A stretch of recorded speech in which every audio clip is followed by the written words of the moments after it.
Welcome to Survey Alert. Let's get right into the news.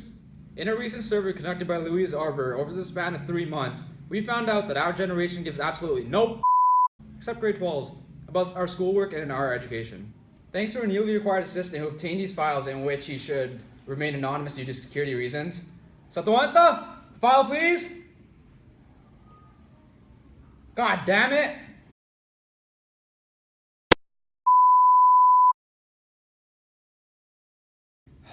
Alright, so sorry about that, guys. So let's get into it. It seems that our other anchor got a phone call and he'll be back with us shortly. So the reason this topic was observed was to see how students prioritize their schoolwork rather than stuff they do at home. It is to determine whether students procrastinate as much as we think or as much as other people think, such as our parents. It was originally hypothesized that if hours spent on other activities increased, then hours spent at home doing schoolwork would have decreased. It was also hypothesized that hobbies will have the largest impact on students when they're doing schoolwork at home. The number of hours students spend on schoolwork at home were tested. This is the dependent variable, versus the number of hours they spend on hobbies, work, extracurricular, sleeping, and other activities, which are the independent variables. In order to collect data on this topic, a survey was conducted with a sample size of 200 students, including all grades at Louise Arbour Secondary School. In order to fairly collect this data with no bias, the stratified sampling technique was used. This allowed each grade to be equally represented. The proportion of each grade to the entire population was calculated. This was done by dividing the population of each grade by the entire population. After this, the systematic sampling technique was used, and then the intervals in which the surveys were distributed were found. This was done by dividing the population by each grade by the number of surveys for each specific grade. The sources of data that were used to conduct this survey were only students from grade 9 to 12. Only a primary source of data was used. No secondary sources of data were used, which would not represent the whole students of Louise Arbour Secondary School. The parameters set for this survey were 200 students. The sample size did not exceed this, as that we found that a data collection of 200 students in our school will be sufficient enough to come to a conclusion whether students procrastinate as much as we believe. The control variable for the sample size was the maximum number of hours spent on all activities after. The data was only collected from what students did between 3 p.m. to 1 a.m. This gives them 10 hours. This variable was controlled as any number higher than it will consist of response bias. And now let's get into the cold hard facts with Harmon Gill. Harmon, we're live. Can you hear us? Harmon? Harmon? Sorry, I was doing. Now that Roger is done with his history lesson, let me give you proof on why it was concluded that students just don't care and frankly don't give a flying about education. It was the hypothesized relationship in the topic proposal by the students. It was not approved by the data. It was hypothesized that hobbies would have a cause and effect relationship, where hobbies would increase, the time spent on schoolwork at home would decrease. It was hypothesized that there would be a moderate negative correlation between the two variables. However, after the data collection and analyzation, it is clearly, you can see on these graphs, that there is not a moderate negative correlation. There is actually a weak positive correlation between the two variables of hobbies and schoolwork. And this shows that the hypothesis was incorrect, and also, since it's a weak positive relationship, it shows that the cause and effect is actually presumed relationship between the two variables and something of cause and effect. Therefore, that was also wrong in the hypothesis. All right, since I'm done here for now, let's go back to Carter. Back to you, Carter.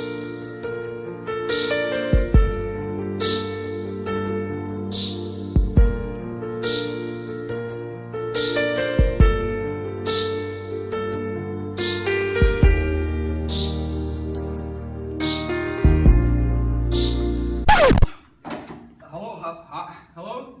Yeah, this is current, yeah, So central tendency, what the heck is that, you might ask? Well, it's basically the mean, median, and mode of the data. In the data provided by the fine gentleman at Louise Arbour Secondary School, the mean, median, and mode help us determine the basic, typical, and average hours spent on activities after school by the students. In the picture on the screen now, it is seen that the mean of the hours spent on hobbies per week is approximately 7.42 hours without outliers. The students in grade 9 are in the same range with and without the outliers at roughly 7 to 8 hours per week on hobbies. The median per hour spent on hobbies for grade 9 students is 7 hours without outliers. This means that roughly half the students spend around 7 hours on hobbies with outliers. The mean of hours spent sleeping per week for grade 9 students is roughly 55 hours. This means that half the grade 9 spend under 55 hours and over 55 hours on sleeping per week. The median per hours of sleep per week is 55, meaning most of the students get roughly 55 hours of sleep. It can be estimated that about half the students spend 55 hours sleeping during a week. Overall, it can be shown that students will spend roughly 55 hours sleeping in an ordinary week because all values of mean, median, and mode equal 55 hours. The average time grade 9 spent on doing schoolwork at home is 6.94 hours. The median per hour spent on schoolwork is 7 hours. Both with or without outliers, the value remains at around 7. This shows that about half the grade 9s will spend 7 hours a week doing homework. The most consistent number of hours that are spent on schoolwork between grade 9s is 7 hours, with or without outliers. We can conclude that the grade 9s spend approximately the same amount of time on hobbies that they do on schoolwork. In some cases, even less than hobbies. This shows that students in grade 9 do not prioritize school before activities that they like to do. The amount of hours a student spends on their schoolwork at home is the dependent variable for the data analysis process for our study. Our goal was to find how many different variables such as hours spent sleeping, hobbies, and on work affected the hours one spent doing schoolwork at home. Or this variable is quantitative / numerical and continuous. The hours spent on schoolwork is only comprised of numbers, which is why the variable can be categorized as numerical and quantitative. In addition, the data was continuous because hours spent doing something can be recorded as decimals and not just whole numbers. The distribution graph for the hours spent on schoolwork at home biweekly shows that the data is positively skewed because the tail on the right side of the elongated compared to the tail on the left side of the vertex. This results in a lower modal value because of the positive skewing of the data. Lastly, the curve is unimodal curve, which means there's only one hump because it is a single peak. Upon analysis, the hours a student spends on hobbies cause the amount of time a student spends on schoolwork to fluctuate, but not enough to come to a conclusion where it causes the time to either increase or decrease. The data collected for hours spent on hobbies is quantitative and numerical and continuous. This is because it was recorded in hours, which are numbers that could also be in decimals, thus being continuous, just like our previous curve. The distribution graph on my side for the hours spent on hobbies per week shows that the curve is positively skewed because the tail on the right is stretched more than the tail on the left. This causes the modal value to decrease because of the positively skewed graph. Also, since there is only one peak, it is possible that this is a unimodal. The hours a student spends on other activities is considered an independent variable in our data analysis. The purpose of this variable is to see how it affects the dependent variable, which is hours spent on schoolwork at home, to change. Other activities can include chores around the house, so after a student finishes an extracurricular or a hobby, they may have to spend more time additional on other activities. This will, as a result, cause the hours a student spends on schoolwork at home to decrease. Adding on, this variable is a quantitative / numerical because the data was recorded as numbers, specifically hours. This is also considered as a continuous variable since when recording hours, decimal numbers are allowed. Now, the distribution graph for the hours spent on other activities is positively skewed because the tail on the right is stretched further to the right than the tail on the left is stretched to the left. This will result in a lower modal value. Lastly, the graph is unimodal because there is only one peak. While collecting our data, we came across many extraneous variables, one being the difference in time of data collection. The time in which we collected our data was more near the early months of the school year. This is typically the easier time in the school. This can cause a variance in results, whereas if we took them in January, because there would have been a much higher number in hours spent doing schoolwork, because obviously at the time in January we were close to exams as well as the final summative that we need to do. Therefore, the time that we collected this data has a big effect since something. The last variable that we ran across was the individual's learning ability. In my opinion, this is one of the most major. Everyone learns at a different pace, and some people were able to grasp concepts better than others. This has the most effect on our data because every student has its own learning ability, and we cannot control this variable, thus making it an extraneous variable.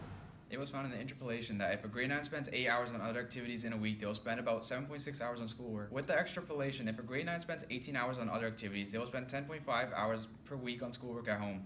It can be seen that through the use of interpolation and extrapolation, that as the number of hours spent doing other activities increases in grade 9, the hours spent doing schoolwork at home also increases.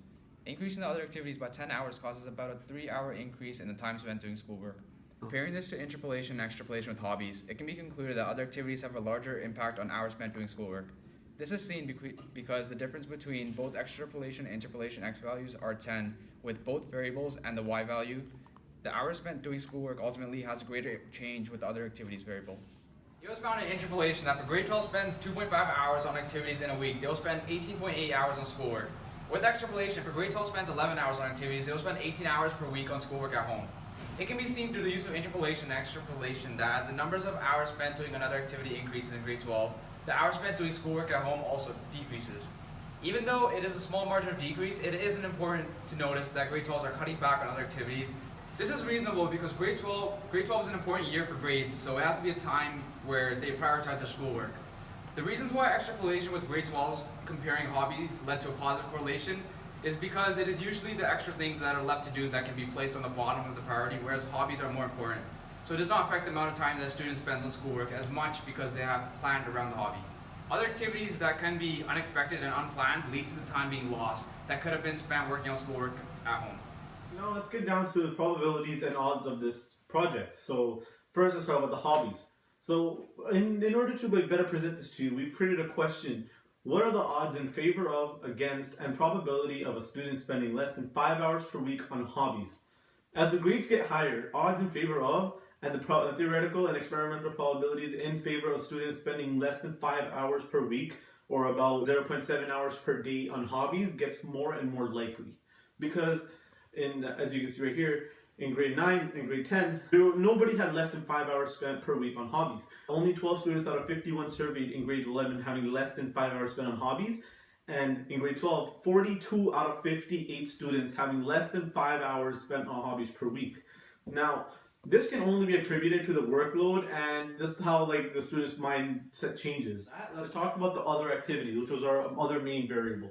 So we've also created a question for this. What are the odds in favor of, against, and probability of a student spending at least 6 hours on other activities? As you can see by the data right here, as the grades get higher, the odds in favor of and the theoretical and experimental probabilities in favor of students spending at least 6 hours per week, so that's about averages to 0.85 hours per day on other activities not related to school, especially lesser and less likely. Basically, kids want to build up a portfolio for a university or college or whatever, and so instead of using their time just to waste on other activities, they're actually using their time on character and portfolio building activities. Schoolwork at home. So once again, we've created a question this time. So what are the odds in favor of, against, and probability of finding a student that spends less than 8 hours on schoolwork at home? The higher grade you're in, as seen by the data, the odds in favor of and the theoretical and experimental probabilities in favor of any particular student spending less than 8 hours on schoolwork, it decreases. Well, this is because students realize the importance of school and the importance that they need to do their homework. They can't procrastinate. And this shows us that students should at least spending 1 hour per day on schoolwork at home. Well, let's kick it on to the other activities. Harvey, you got something to say? Yes.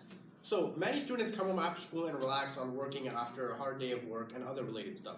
By observing the data, it is seen that the variance was 6.13 without outliers. This led us to the standard deviation being 2.48 with a mean of 5.19 hours. Kick it off to you, Kern. Well, the normal distribution curve has a unimodal shape that is slightly skewed positively. It is noticed that the values are somewhat aligned near the mean, leading to a lower spread of data values. The number of students decreased by the same amount as the hours spent on other activities, increase and decrease. What do you got to say about the IQR? Well, the IQR actually ranged from 3 to 5 hours spent on other activities per week.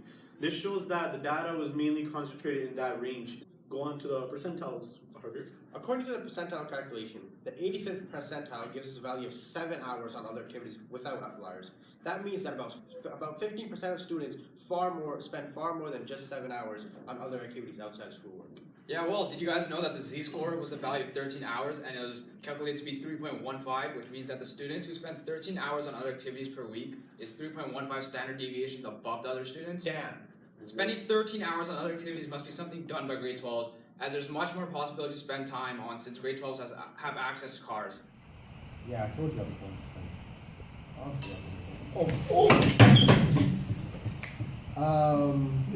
welcome back from the commercial. Hope you guys enjoyed it. But now with the moment you've all been waiting for, the main variable, the dependent variable, schoolwork at home. Take it away, sir. The time students spend on schoolwork at home, the variance of the data was calculated to be 38.3 with outliers excluded. Being somewhat large, the variance shows that the data collected is not very consistent. The standard deviation of hours spent on schoolwork was 6.19 with outliers excluded. As seen in the normal distribution graph, the data was stationed primarily around the mean of 11.91 hours. As seen in the unimodal curve, the data is very slightly positively skewed. A bell curve formed to show that the majority of the students spend around 11.91 hours per week on schoolwork at home, and a number of the students decrease when going towards a lower or higher time than that. You got something to say about the IQR? Well, in this one, the IQR of the data was 11. The quartiles are depicted in the box of whiskers slides seen above, As per the plot, time spent on schoolwork ranged from 4 hours to 27 hours. The majority of the data was, however, concentrated from 7 to 18 hours. The reason of this project is just to study the trends as to how this factor is impacted by the other independent variables that we have. Now on to the percentile. The 95th percentile was calculated to be 23 hours spent per week, which shows that only 5% of students surveyed spend greater than 23 hours per week on schoolwork at home, with 95% of them spending far less than 23 hours. This is a negative indication, especially when survey students are academic students that have a goal to enter university and pursue something with their life. Thus, the results of this survey will be compiled and tips will be given on students how to prioritize time properly and always have extensive time to do schoolwork at home. Originally, in the beginning of our segment, we said that the purpose for the survey was to determine whether or not students procrastinate too much. And we've already concluded that our hypothesis was proved incorrect. Therefore, yes, students procrastinate much more than they should. Don't you think that's enough for today, guys? I think I've definitely had enough of both of you for today. Basically, we're done here today. Tomorrow we'll meet you once again talking about Punjab election news 2017. Bodily friend.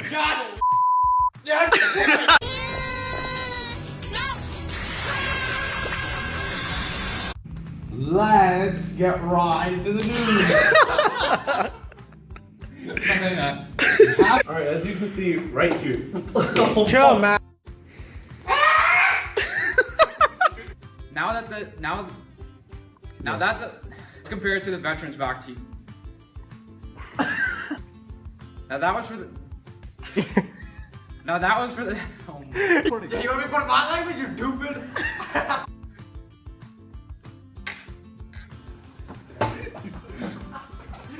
Are you ready? What up? Yeah, pour your life over Jorge. I think he's winning it. And then you could be standing out there and then you could see you doing that shit outside. We get it! Okay then. Straight down. Got the you starting pitching. Blue Jays right there. Somebody sign him.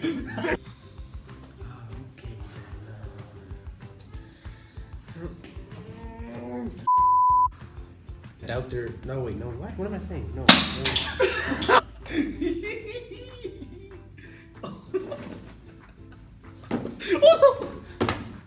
You're actually doing really good right now. Get this shit down. Assistant who.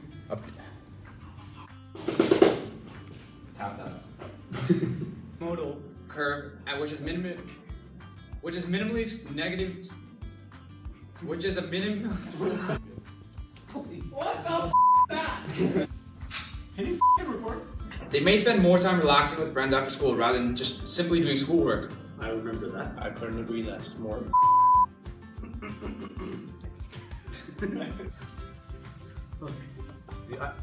Come on, man. Chill, man. Swag dick after that.